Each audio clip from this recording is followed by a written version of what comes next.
Hello friends, स्वागत है आप लोग का। दोस्तों, हम बात करने वाले हैं कि बीपीएससी का कट ऑफ कितना जाएगा। देखिए, बापू टाउन में चीटिंग हुआ, क्या हुआ, उसके लिए आप लोग परेशान मत होइए। मैं आपसे यही कहूँगा, आयोग ने कह दिया है कि चीटिंग नहीं हुआ है। ये मान के चलिए कि लोग मानने वाले नहीं हैं, है ना।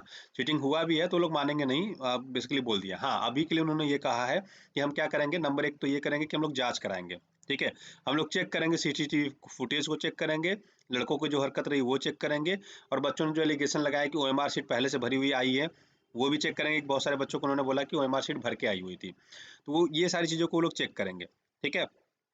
और कहीं पे कुछ भी घटना सुनने को नहीं मिला है। तो यहाँ पे, हाँ, यहाँ पर टेंशन वाली बात इसलिए है कि इन्होंने जो कैपेसिटी बना रखी है, लगभग 20,000 बच्चों के आसपास बैठाने की बना रखी है, राइट। एक रूम में 273 बता रहे थे लोग बैठाने का है कुछ। तो लगभग लगभग इन्होंने इस बार जो सेंटर दिया था, लगभग 12,000 के आसपास बच्चों के लिए दिया था, जिसमें से इन्होंने बोला कुछ 6,000 के आसपास, 5,000 कुछ है, मतलब मान लो 6,000 के आसपास बच्चे अपियर हुए थे। और इन्होंने कहा कि लगभग लगभग 68% के आसपास बच्चे अपियर हुए हैं इस बार एग्जाम में। तो 68% का मतलब हो गया लगभग 4.5 लाख के आसपास। मैं एवरेज 4 लाख ही लेता हूँ, तो चार चार सत्तर 28, लगभग 3 लाख बच्चे अपीयर हुए हैं, देखो, है ना। 3 लाख बच्चे प्रीलिम्स में अपीयर हुए हैं, और आपकी वैकेंसीज जो थी दोस्तों, वो 2035 के आसपास वैकेंसी है, राइट। तो ये मान के चलो कि अगर 10% भी अगर ये लोग मेंस के लिए बुलाएंगे, तो कम से कम 20,000 बच्चों को ये मौका मिलने वाला है। कितने बच्चों को मिलेगा? 20,000 बच्चों को मेंस का मौका मिलेगा, मतलब उनका प्रीलिम्स क्वालिफाई होगा, राइट।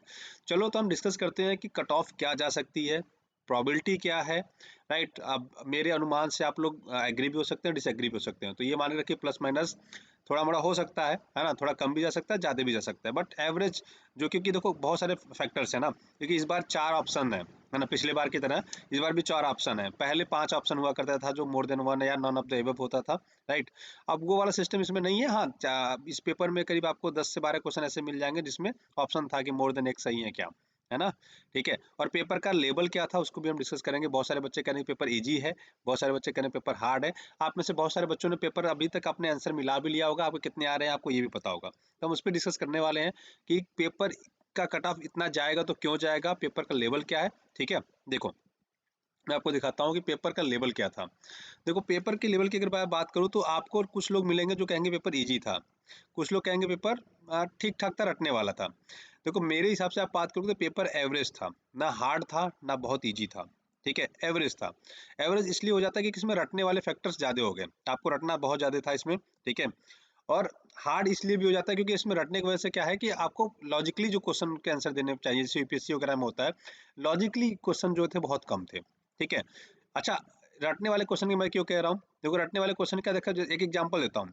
उसने एक क्वेश्चन पूछा था कि उड़ीसा के जो सीएम है, कौन सी कॉन्स्टिट्यूंसी से लड़ा था, मतलब उन्होंने कौन सी कॉन्स्टिट्यूंसी से उन्होंने इलेक्शन लड़ा था।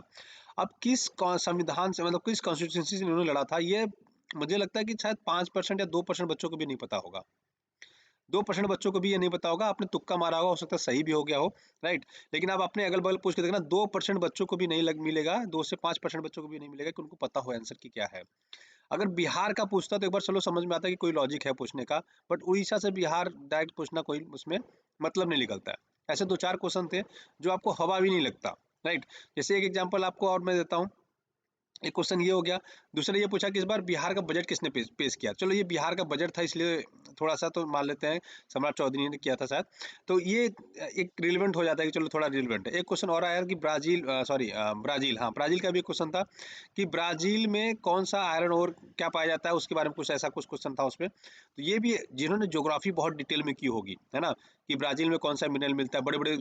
अब देखो, जनरली मेरे को अगर पूछोगे तो क्या करना चाहिए था आपको, टॉप के जो 10 देश है ना, उसमें कौन कौन से मिनरल्स मिलते हैं, कौन से पार्क है, कौन से रिवर है, वो सब आपको पता होना चाहिए। जैसे पेरिस ओलंपिक देखो इस बार हुआ, तो उन्होंने पेरिस ओलंपिक से डायरेक्टली क्वेश्चन तो पूछा, एक क्वेश्चन शायद पूछा था। उसके अलावा वहाँ के रिवर के बारे में पूछ लिया, पेरिस ओलंपिक का थीम पूछ लिया। तो ये सब चीजें आपको पढ़नी चाहिए था पहले से। अगर आपने नहीं पढ़ा था तो आपको पढ़ना चाहिए था, ये इंपॉर्टेंट था, राइट। ब्रिक्स समिट इस बार इंपॉर्टेंट था क्योंकि 9 देश ऐड हुए थे, टोटल 9 देश हो गए अभी। तो ब्रिक्स समिट इंपॉर्टेंट था, पूछ लिया कहाँ पे हुआ था, रसिया हुआ था। 2 जनवरी से उन्होंने बेसिकली किया था, रसिया लीड कर रहा था अभी। कुछ दिन पहले इनका समिट भी हुआ है। तो ऐसे क्वेश्चंस जो थे ये थोड़े ठीक ठाक क्वेश्चन थे, लेकिन कुछ ऐसे क्वेश्चन थे जो बहुत ज़्यादा फैक्चुअल थे, राइट। तो जो कट ऑफ जाने वाली है उसको हम एक बार डिस्कस कर लेते हैं। देखो, 13 दिसंबर को पेपर हुआ है आपका, 2035 वैकेंसीज है, 10 के आसपास, 10 टाइम के आसपास वो लोग बुलाएंगे, मतलब 10 गुना बुलाएंगे बच्चों को। तो मान के लगभग रखो कि 20,000 के आसपास लोगों को बुलाने वाले हैं, ठीक है। अब अगर मैं अनरिजर्व कैटेगरी की बात करूँ तो लगभग मान लो ये 94 के आसपास, 95 के आसपास कट ऑफ जाएगा, इससे ज़्यादा तो नहीं जाना चाहिए। आपको लगेगा कि मैं कम बता रहा हूँ, बहुत सारे लोगों को लगेगा मैं बहुत ज़्यादा बता रहा हूँ, लेकिन आप रिजल्ट अगर देखिएगा इसके आसपास जाएगा, अनलेस चीटिंग हुई हो।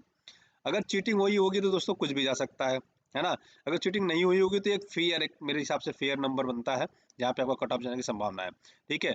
अब अनरिजर्व फीमेल की बात करें तो 85 के आसपास, ईडब्ल्यूएस 86, ईडब्ल्यूएस फीमेल की बात करें तो 79 के आसपास कट ऑफ जा सकता है।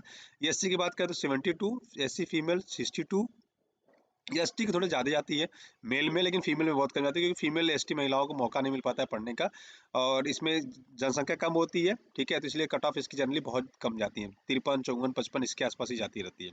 ईबीसी में बात करें तो लगभग इसका कट ऑफ जाएगा दोस्तों 85, ठीक है। और इसके बाद फीमेल में बात करेंगे तो लगभग 10 नंबर कम हो जाता है फीमेल में कैटेगरी में जाने में, और बीसी में भी सेम ही होता है, जो मेल कैटेगरी में 87 जाएगा और फीमेल देखोगे तो लगभग 78, 79 के आसपास कट ऑफ जाएगा, ठीक है। और बीसीएल की बात करेंगे तो ये लगभग 78 आ जाता है।